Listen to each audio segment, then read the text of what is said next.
다시 한번 우리 인사하실 때 오늘 성령 강림 전날에는 우리 말씀이 끝나면은 다 같이 일어나셔가지고 찬송 부르고선 주여 삼창하시고 성령 강림절 때는 방언하실 수 있는 분들은 방언하시고 뜨겁게 성령님을 구하는 기도를 합니다. 오늘 다시 한번 우리 옆 사람과 있어서 성령의 충만함을 받으시기 바랍니다 라고 인사하시겠습니다.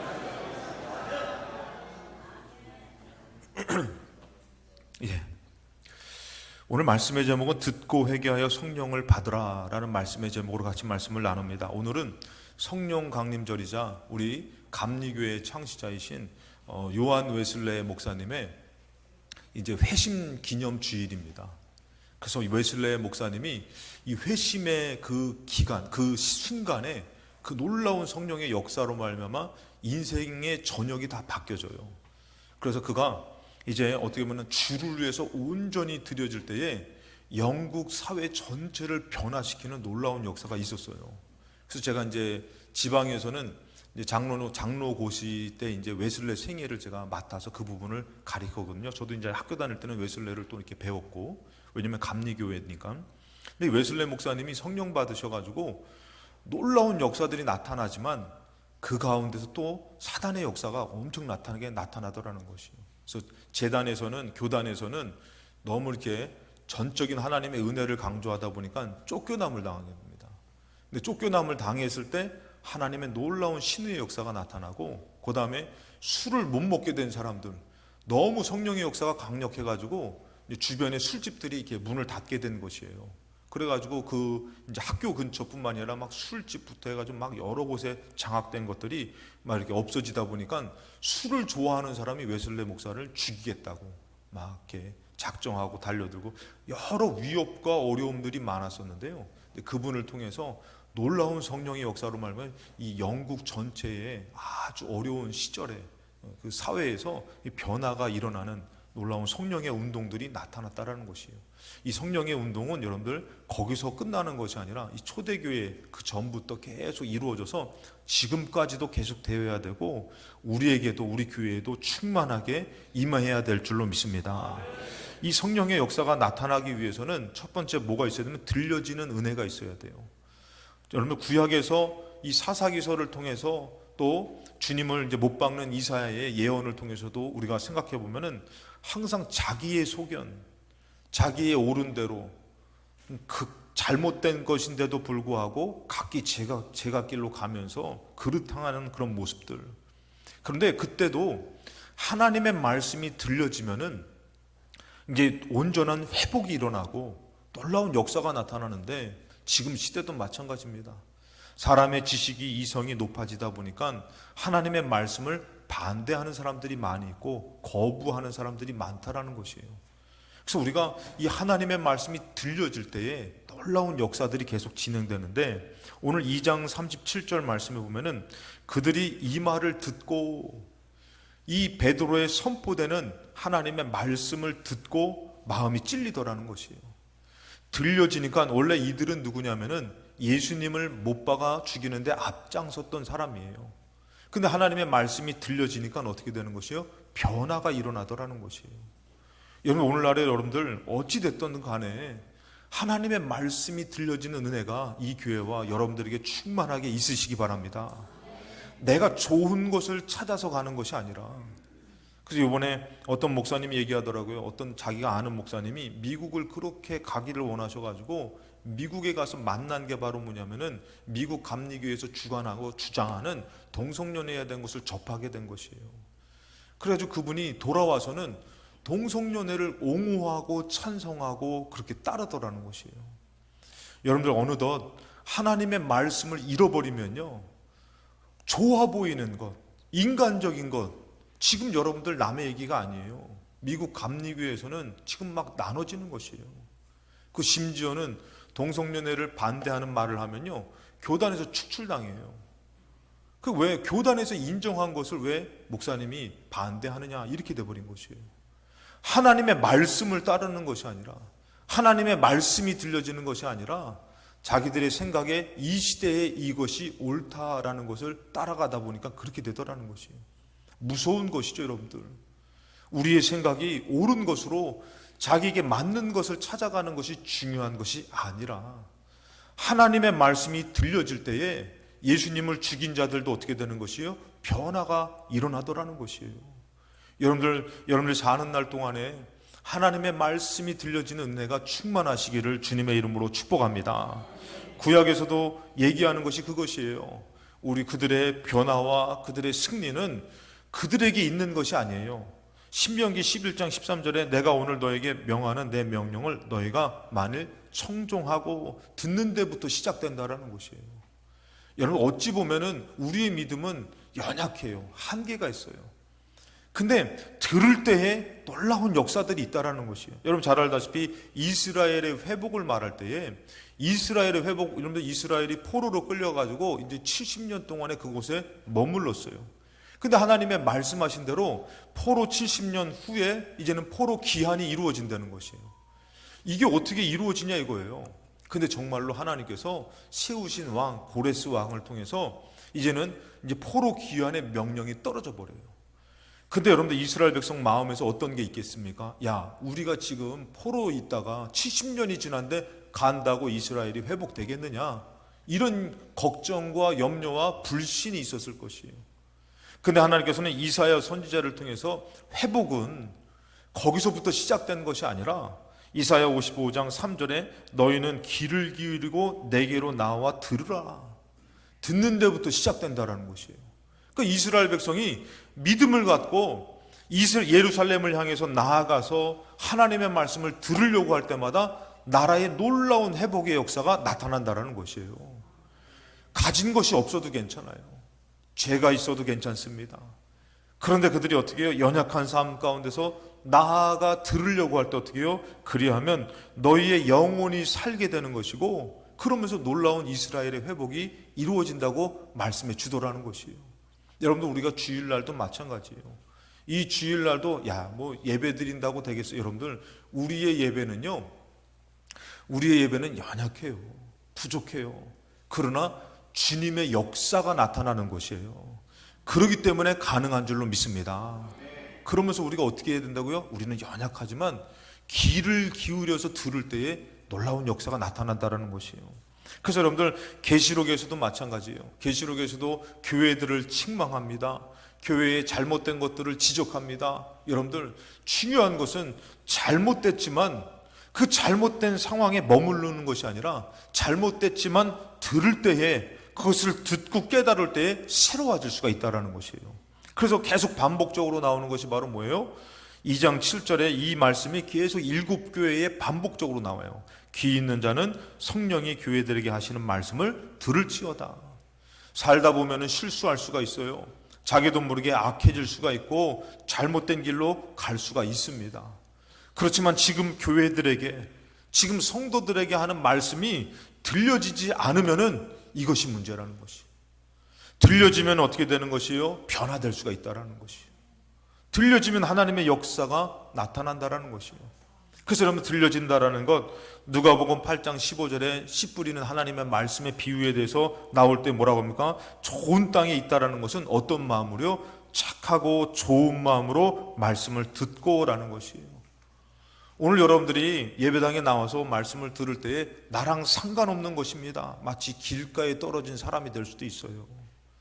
근데 어떤 사람이요? 그 말씀을 들을 때마다 귀를 기울이고 오늘 주님 나에게 말씀하여 주시옵소서. 그럼 그 말씀을 듣는 가운데 분명히 하나님께서 주시는 응답하심과 역사하심이 있다라는 것이에요. 그래서 우리가 어떤 말씀으로, 어떤 마음으로 말씀을 들어야 되면은 착하고 좋은 마음으로 말씀을 들어야 된다는 것이에요. 그래서 예배당에 올 때는 여러분들 조심하셔야 돼요. 아침에 싸울 일이 있어도 참아야 되는 것이고, 조금은 원망하고 불만불평할 일이 있어도 우리가 그것을 내려놓고 주의 말씀을 담을 수 있도록 어떻게 해요? 착하고 좋은 마음으로 말씀을 들을 수 있는 여러분들 귀 있는 자는 성령이 교회들에게 하신 말씀을 들으라고 그랬는데 우리 다 귀가 있잖아요. 근데 뭐라고요? 귀가 있어도 듣지를 못하는 사람이 못하는 교회가 많기 때문에 하는 말이라는 것이에요. 우리는 여러분들 착하고 좋은 마음으로 귀를 열어 하나님의 말씀을 들어 여러분들 열매 맺는 삶이 되시기를 주님의 이름으로 축복합니다. 그 성령의 충만함을 받기 위해서는 들려지는 은혜가 있어야 된다는 것이에요. 그 다음에 여러분들 성령의 충만함을 받기 위해서는 들려지는 말씀 가운데에 회개의 은혜가 넘쳐야 된다는 것이에요. 절대 들려지는 말씀은요, 우리가 나를 보게 하고 또 연약함 가운데에 여러 가지 또 완악함과 죄 가운데서 회개하는 은혜가 있어야 된다는 것이에요. 오늘 말씀 2장 37절에 보니까 그들이 이 말을 듣고 마음이 찔려 베드로와 다른 사도들에게 물어 이르되 형제들아 우리가 어찌할꼬 하거늘. 그들이 남을 보는 것이 아니에요. 아니 그러려면은 뭐 예수님이 오셔가지고 좀 자세하게 우리에게 보여주시던가 가르쳐 주시던가, 그렇게 못 박아 죽일 때는 가만히 계시다가 왜 이제 와서 그분이 예수님이래? 예수님을 탓하고 상황을 탓하는 것이 아니라 그들은 말씀을 듣고 어떻게 해요? 우리가 이제 내가 어떻게 해야 됩니까? 이렇게 깨닫게 되는 것이에요.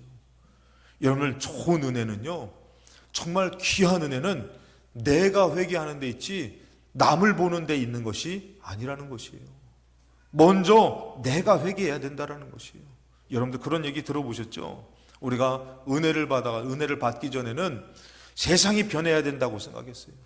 가족들이 변해야 되고 교회가 변해야 된다고 생각했는데 은혜를 받고 나니까 내가 변하니까 세상이 변하는 것처럼 보여지더라는 것이에요. 여러분, 은혜라는 것은 그것이에요. 이들이 그 은혜를 받았을 때, 말씀을 듣고 깨달을 때 우리가 어찌해야 됩니까? 내가 어찌해야 됩니까?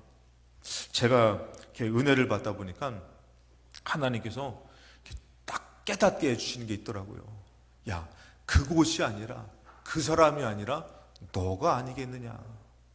그래서 제가 깨달았어요. 나구나. 처음에는 이거는 상식에도 맞지가 않지 않습니까, 주님? 그러면서 기도를 하다 보니까 상식이니 뭐니 아니더라고요. 너가 너 자신을 한번 들여봐라.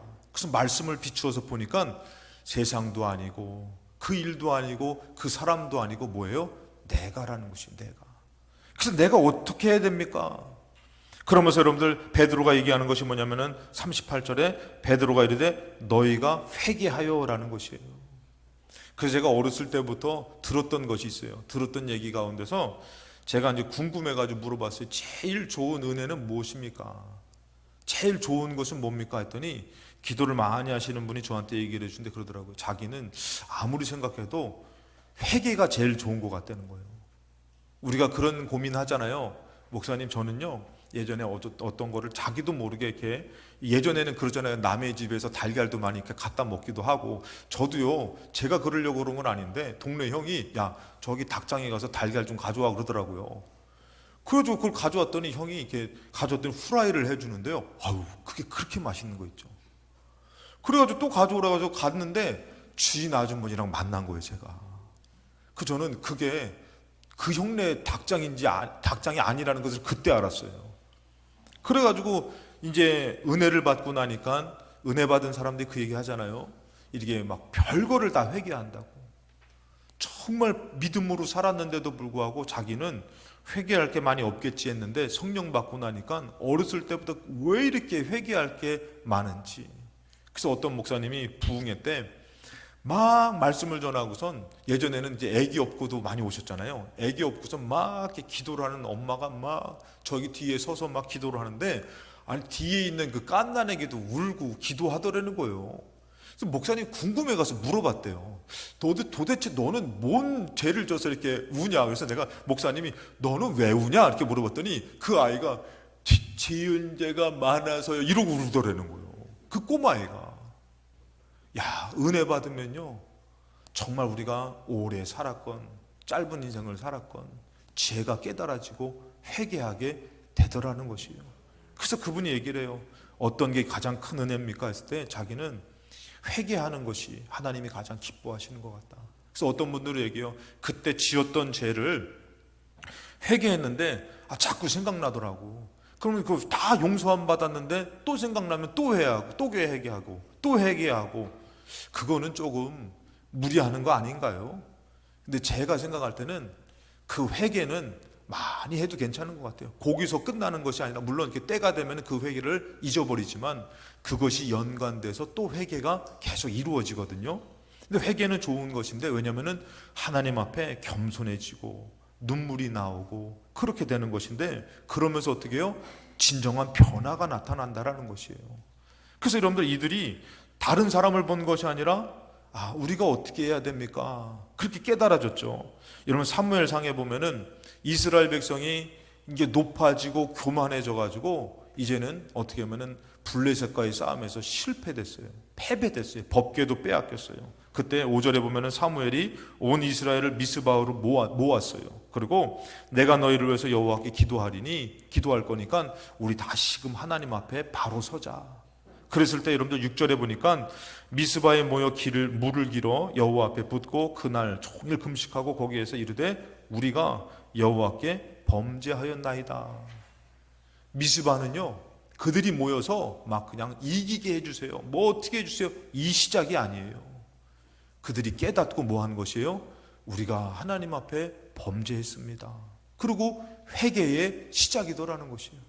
이 회개의 시작은 여러분들 어떻습니까? 모였다 하는 소식을 듣고 블레셋이 쳐들어왔지만 오히려 이제는 많은 것을 패하고 힘이 없는 가운데지만 하나님의 놀라운 역사로 오히려 승리하는 승리가 되더라는 것이에요. 우리나라의 여러분들 원래 이 부흥의 바람은 저 평양으로부터 시작됐잖아요.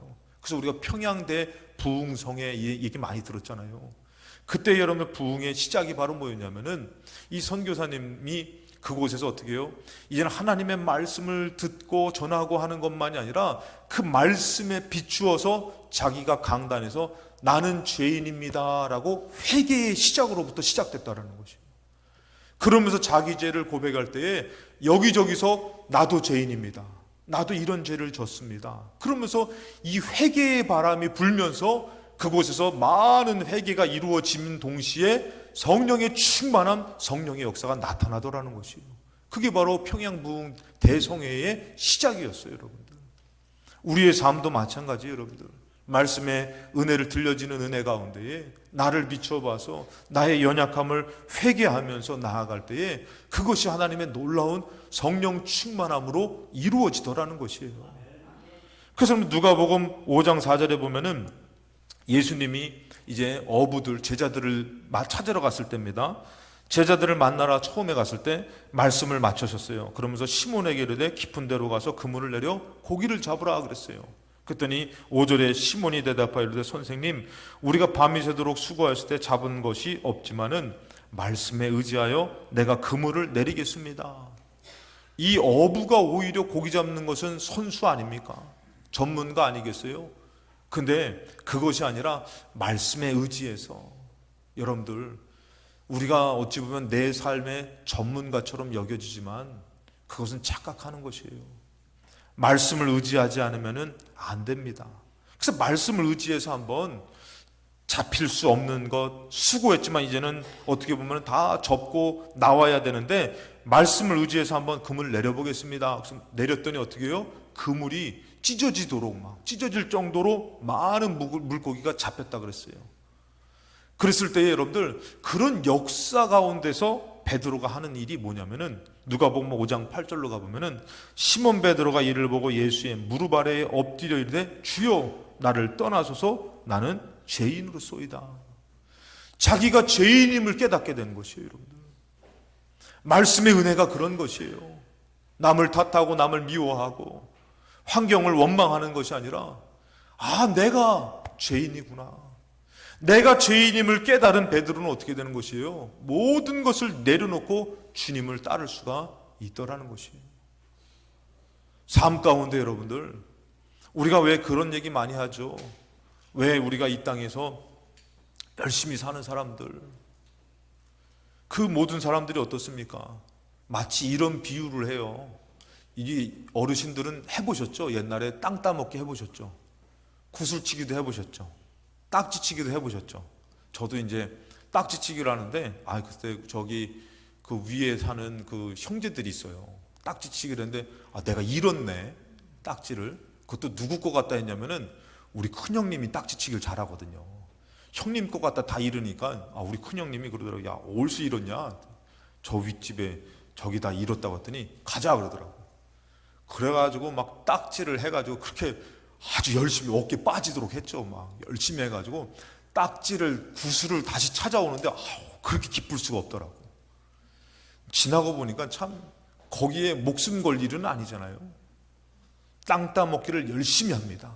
열심히 했는데 그때 내 땅이 제일 많은 곳이에요.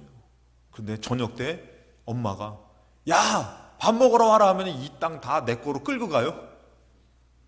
이 땅 삶이 그렇다는 것이에요. 뭐 하나라도 더 남기려고 얻으려고 애쓰지만 때가 돼서 주님 부르시면은 다 내려놓고 가야 되는데 그때 나눠진다는 것이에요. 엄마가 있는 집은 그 집으로 가면 된대요. 근데 엄마가 없는 아이는 어디로 가지? 부모님이 없었던 그분의 얘기예요. 그때 깨달았다는 것이에요. 우리 인생의 끝에서 하나님 아버지를 믿고 하나님 아버지 집이 없는 사람은 갈 곳이 없는 것이에요. 지옥에 가는 것이에요. 그런데도 우리는 땅의 것을 마치 딱지를 구슬을 땅을 열심히 땅의 것을 만들어 놓고 살아보겠다고 하지만 때가 되면 그것은 다 내려놓고 유익하지도 않고 가야 되는데 내가 죄인임을 깨달으니까 어떻게 해요? 내려놓을 수 있는 것이에요. 그물도 내려놓고 배도 내려놓고 부모님도 내려놓고 예수님을 따를 수가 있게 되더라는 것이에요. 이것이 무엇으로 깨달아지냐면 말씀으로 깨달아지고 내가 죄인 된 것이 깨달아질 때 어떻게 해요? 성령의 은혜로 말미암아 나아갈 수가 있다라는 것이에요. 오늘은 여러분들 존 웨슬리 회심 287주년이에요. 그래서 제가 이 부분 이번에 연합성회 때도 웨슬레에 대해서 같이 말씀을 나눴지만 제가 웨슬레 목사님의 이 회심되는 그 과정에 대해서 이것을 잠깐 설명을 하려고 해요. 존 웨슬레가 1738년 5월 24일 날에 회심을 합니다. 그가 회심하기 전에 웨슬레 목사님은 원래 이 영국 국교회에서 구원론, 제가 이거 너무 중요하게 여기는 것이에요. 너무 중요하게 얘기하는 구원론에 대해서 웨슬레 목사님은 이 영국 국교에서 그때 이게 천주교에서도 같은 맥락입니다. 구원론에 대해서 뭐라고 얘기하면은 내가 예수를 믿어야 되고 그 다음에 따라오는 게 뭐냐면은 이 표현이 그래요. 내가 예수님 믿는 거 50%, 그리고 내가 예수님을 믿고 구원받기 위해서 노력해야 되는 선행이라 그러는데 그 선행 50%, 그래서 100%가 맞아야지만 구원이 이루어진다. 요거를 신학자들은 좀 달리 표현하는 분도 있어요. 내가 믿는 믿음이 100%, 내가 그것을 위해서 애써야 되는 것이 100%, 그래야지만 구원에 이른다. 이것은 다 틀린 거라는 것이에요. 구원은 나의 노력이 아니라 전적인 하나님의 은혜로 되어지는 것인데 그때 당시 여러분들 선행이 따라와야 된다. 물론 여기 나중에 이제 기회가 되면 말씀드리지만 행함이 없는 믿음하고 요거는 좀 틀립니다. 그래서 여러분들 그때 당시에 구원을 이루기 위해서는 나의 노력이 들어가야 되는 것이에요. 그래서 그들은 구원에 확신이 없어요. 내가 노력을 해서 구원에 이르는 정도까지 돼야지만 내가 구원에 이르는 거예요. 그 구원을 이루기 위해서 한 것 중에 대표적인 것이 바로 뭐냐면은 이제 조지아라는 미국으로 개척지로 선교를 가요. 왜냐면은 구원을 마치 얻으려고, 따내려고. 근데 웨슬레가 선교를 갔다가 이제 그곳에 가서 선교에 실패를 하고 도망쳐 나옵니다. 그래서 설명하면 기니까 거기에 이제 자매의 문제도 있고 자기는 이 영적인 것으로 말씀으로 딱 했지만 그쪽의 사회에서는 그것이 온전하게 이루어지지 않은 것도 있어요. 어찌됐건 웨슬레는 선교에 실패해서 원주민들은 더 순수하게 복음을 받아들일 거야 여러 가지 마음을 갖고 갔는데 보니까 원주민들이 더 악하더라는 것이에요. 받아들이지도 않고 막 사람도 죽이고 그래가지고 선교의 여러 모양 여러 일들 때문에 실패되고 야반도주합니다. 진짜로 도망쳐가지고 고소를 당한 이 사건이 있어가지고 도망쳐서 여기서 보면 1738년 5월 달에 회심하기 전에 2월 1일 날에 딜 항구에 도착을 해요. 이제는 자기는 뭐예요? 구원에서 박탈된 것이에요. 구원에 실패된, 자기는 지옥 가야 되는 것이에요. 이런 마음으로 낙심된 마음으로 왔다가 누구를 만나면은 이제 피터 벨러 목사님을 만나요. 이 피터 벨러 목사님은 모라비안 교도인데 이 사람은 웨슬리보다 어린 사람인데 이분은 당신에 대해서 대화를 하면서 당신은 구원받았습니까? 이런 대화를 해요. 근데 웨슬리는 그것에 대해서 얘기를 못하는 거예요. 지금 실패됐잖아요. 나는 구원받기를 원합니다. 했더니 아니 구원받는 믿음이 없는 것 같은데 하면서 논쟁이 시작됩니다. 논쟁이 시작돼가지고 이 피터 벨로 목사님이 뭐라고 하냐면은 당신이 구원받기 위해서 어떻게 해야 되냐면은 당신은 너무 인간적인 것이 많습니다.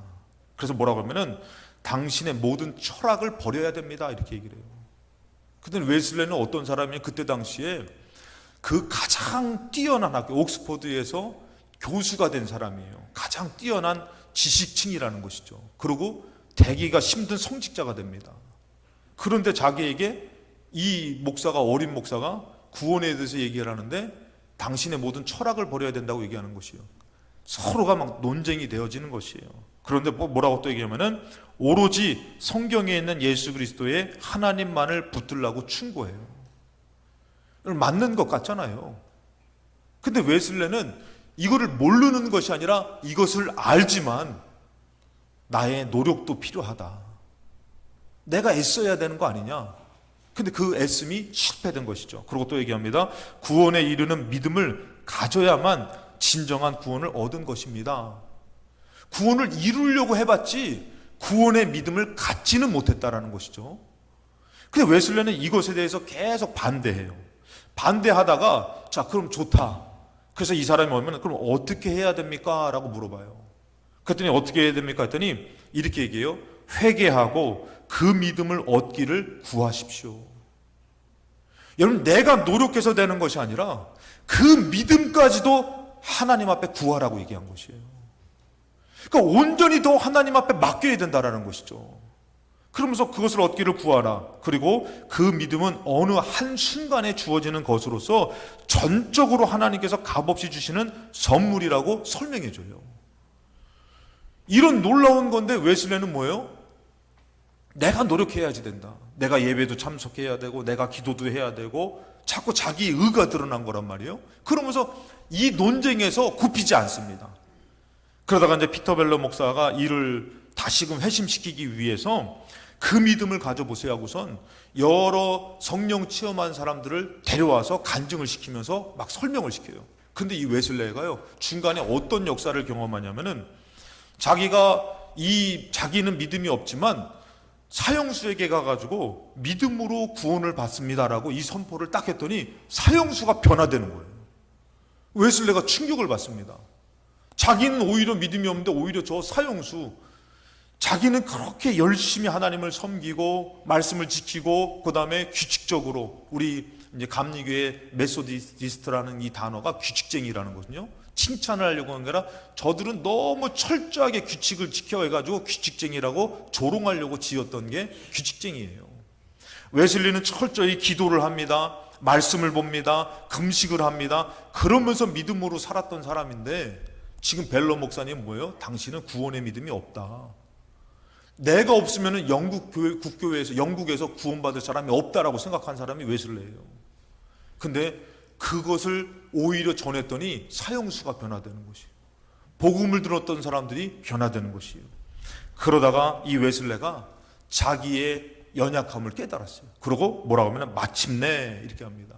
마침내 마침내 웨슬레는 이제 나의 논쟁은 끝났다. 이젠 더 이상 나 그 사람하고 논쟁하지 않겠다. 그러면서 주여 믿음 없는 나를 도와주소서 그래요.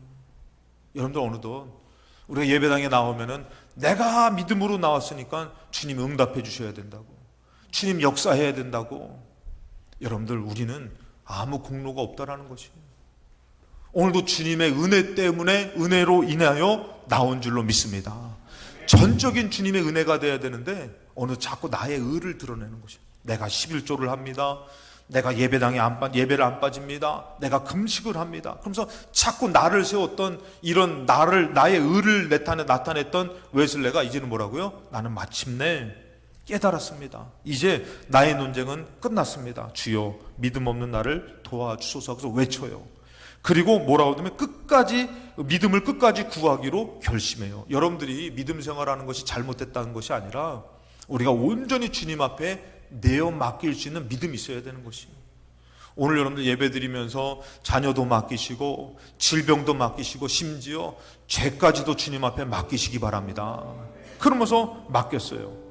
그러면서 첫 번째 뭐라고 고백을 하냐면 웨슬레의 고백이에요. 어려서부터 자신이 구원의 희망을 두었던 자신의 모든 선행과 공로와 자신의 의에 의존했던 것을 버리고 나 이제 이것을 버립니다.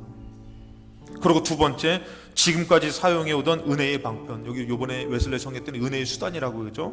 은혜의 수단에다 나를 위해서 흘리신 그리스도의 피를 전적으로 의지하는 구원에 이르는 믿음을 바로 그것을 얻기 위해서 계속 기도하기로 결심해요.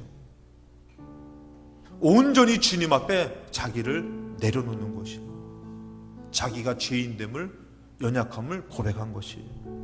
그러면서 여러분들 이렇게 기도하는 가운데에 웨슬레가 먼저 회심한 게 성령의 체험을 받은 것이 아니라 웨슬레의 동생 찰스 웨슬레가 5월 21일 날에 회심합니다. 계속 교류해요. 찰스 웨슬레도 같이 조지아로 갔다가 먼저 실패해서 나온 사람이 찰스 웨슬레거든요. 근데 찰스 웨슬레가 회심하기 전에 어떤 상황이었냐면은 늑막염에 걸려가지고 병들어 누워 있었어요. 너무 아파가지고 나는 이제 죽는가 보다. 그런데 어떻게 해요? 기도와 성경 읽기를 계속하고 있었어요. 근데 그 집주인이 있는데 집주인은 어떤 사람이냐면 가난하고 무식한 막노동자였어요. 근데 그 사람은 오직 그리스도만 알고 그 그리스도를 아는 것으로 살아가는 사람이었어요. 그래서 자신이 뭐라고 고백하냐면 자신은 옥스퍼드 석사, 국교회의 성직자, 그런데 자기는 죄와 불안과 두려움과 어둠 속에 있는 자신을 보는데, 여러분 혹시 예수님 믿으면서도 자꾸 어둠 속에 계십니까? 그런데 여러분들 그 브레이라는 이 사람은 가난하고 무식한 막노동자인데도 불구하고 자기보다 조금 더 나은 게 없어요, 세상적으로는. 그런데 하나님의 은혜로 충만하여서 항상 기뻐하고 범사에 감사하고 말씀과 기도로 살면서 입에서는 항상 찬송이 끊이지 않는 그 모습에 은혜를 받게 되는 것이에요. 그래가지고 이 사람도 어떻게 돼요? 병이 깊어져서 난 죽나 보다 하는데 저렇게 하나님의 은혜가 있는 것을 나도 받고 싶다라고 성령을 갈망해요. 그 갈망하는 가운데 5월 20일 날에 형들과 이제 몇몇 믿음의 사람들이 동생이 아프니까 위에서 기도해 주러 9시에 와요. 그래서 9시에 왔다가 돌아가고 자기는 9시 30분이 됐는데도 늦게까지 기도하고 싶은 마음이 들어서 계속 기도하고 있었던 거예요. 참 오래간만에 이 늑막염으로 잠을 제대로 못 잤는데 오래간만에 그날은 평안하게 잠잔 거예요. 잠이 들어가지고 잠자는데 갑자기 누구의 소리를 듣습니다. 어떤 사람이 문을 열고 들어오면서 뭐라고 하냐면은 나사렛 예수의 이름으로 일어나라. 그리고 믿어라. 너는 너의 모든 병과 연약함에서 치유될 것이다. 이 얘기가 들려지는 가운데 자기는 집주인 부인인 줄 알았다는 거예요. 그 사람의 소리같이 들려지니까 아유 이게 저분이, 생각해보니까 그분이 오늘 지금 집에 없는데. 그래서 이 얘기를 듣는 순간 자기가 심장이 두근두근 하는 가운데 어떻게 얘기를 하냐면은 나는 믿습니다. 그러면서 간절히 자기가 이 말을 반복하더라는 거예요. 나는 믿습니다. 전에는 나의 의로움이 있었어요. 내가 이렇게 노력했잖아요. 내가 이렇게 애썼잖아요. 근데 이가 어떻게 해요? 그 음성을 듣고 나는 믿습니다. 그러는 가운데에 놀라운 치유의 역사가 나타나요. 그러면서 여러분들 고백하기를 뭐라고 하면은 나는 이제 그리스도를 나의 왕으로 모셨습니다.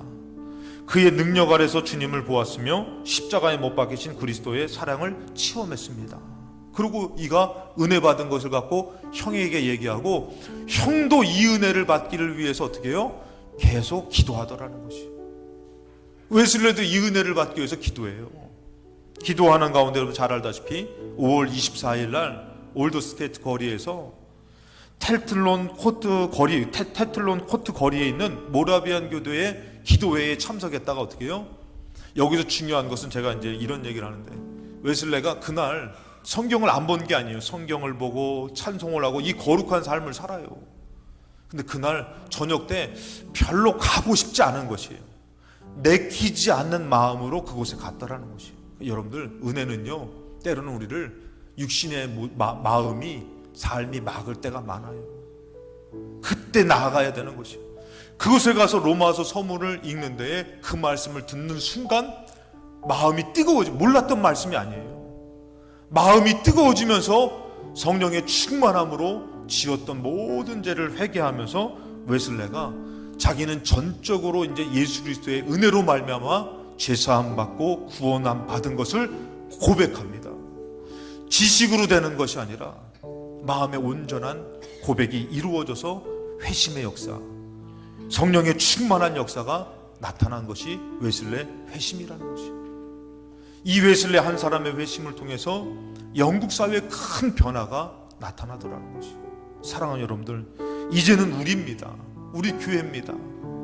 마지막 세 번째, 우리가 이 성령님을 어떻게 해요? 사모함으로 성령의 충만함을 받아야 될 줄로 믿습니다. 성령님은 인격적이셔요. 그래서 사모하지 않는 곳에 역사하지 않으셔요. 우리가 사모할 때에 이 성령의 충만함이 임하더라는 것이에요. 이 성령님은요, 사도행전 2장 38절에 그리하면 성령의 선물을 받는다 그래서 이건 약속하신 성령이라는 것이에요. 사모하며 기도하는 자에게는 성령의 능력을 받는다라는 것이에요. 그래서 39절에 뭐라고 합니까? 이 약속이에요. 약속. 이거는 하나님이 기분 따라서 주면 주고 말면 말고, 너는 좀 내가 마음에 드니까 주고, 아니에요. 약속하셨기 때문에 약속을 이루시는 것이에요. 그리고 이 성령을 받을 때 우리는 어떻게 살아갈 수 있냐면 40절에 패역한 세대에서 구원받은 자로 살아갈 수가 있다라는 것이에요. 여러분들, 성령은 받아도 되고 안 받아도 되고 아니라 성령을 꼭 받아서 충만하게 받아서 패역한 시대 가운데에 믿음으로 승리해야 될 줄로 믿습니다. 그래서 어떤 분이 저한테 얘기하신 것이 있어요. 예전에 부흥회를 하는데 부흥회를 일주일 동안 하잖아요. 성령 받고 싶어가지고 방언 받고 싶어가지고 이분이 가가지고, 이 남자분이셔요. 그냥 가가지고 막 기도를, 부흥회도 첫날 남들보다 더 일찍 가서 기도하고, 근데 첫날에 은혜가 안 임하더라는 거예요. 낙심이 오지만 둘째 날에 가가지고 막 열심히 또 은혜 받고 기도했는데 성령의 충만함이 임하지 않더라는 거예요. 그 이분이 남아서 열심히 기도하는데 전도사님이 나와가지고 빨리 가라고, 문 닫아야 되는데 왜 안 가냐고, 그래서 내쫓김을 당했다는 거예요. 근데 그 다음 날도 가가지고 막 기도를 하는데 낙심된 마음도 있지만 사모하는 마음으로 기도를 막 하다가 마지막 날 그 사모함으로 막 기도하는데 성령님이 막 충만하게 임하셔가지고 성령의 말하게 하심을 따라 말하고, 정말 이 땅에서 얻을 수 없는 성령의 기쁨이 막 충만하게 임하게 되고. 사랑하는 여러분들, 어느덧 지금 시대를 살아가며 성령의 충만함을 사모하는 사람이 많이 있는 것 같습니까? 나의 삶이 주인 된 것이에요. 나의 삶이 더 중요한 것이에요. 그것이 아니라 이 성령을 사모하면서 성령의 놀라운 역사를 경험하면 어떻게 되느냐? 42절에 보니까 그들이 사도의 가르침을 받아 서로 교제하며 떡을 떼며 오로지 기도하기를 심쓰니라. 오히려 이 성령의 도우심이 더 온전한 주님을 찾고 온전한 믿음 생활로 나를 세워지게 하더라는 것이에요. 사람의 노력으로는요 얼마 가지 못합니다. 강팍함을 갖고 갑니다. 그래서 여러분들, 마지막으로 누가복음 11장 13절에 너희 하늘 아버지께서, 하나님께서는 어떻게 해요? 구하는 자에게 성령을 주시지 않겠느냐. 그 여러분들, 이 시대도 여러분들 우리가 사모하셔야 돼요. 예전에 성령 받으려고 산으로 기도하러 가고 막 부흥회를 참석하고 애썼던 것처럼 이 시대에 여러분들 우리가 이 성령님의 놀라운 은혜를 받고 충만함을 받기 위해서 여러분들 우리가 말씀에 귀를 기울여야 됩니다. 그리고 하나님 앞에 그 은혜를 받은 가운데에 회개의 영이 나타나야 되고, 나의 죄된 것을 고백하며 가운데 하나님의 놀라운 회개의 역사가 나타나는 가운데 내가 깨끗해질 때에 성령의 불이, 성령의 충만함이 임하는 이 교회와 여러분들의 삶이 되시기를 주님의 이름으로 축원합니다.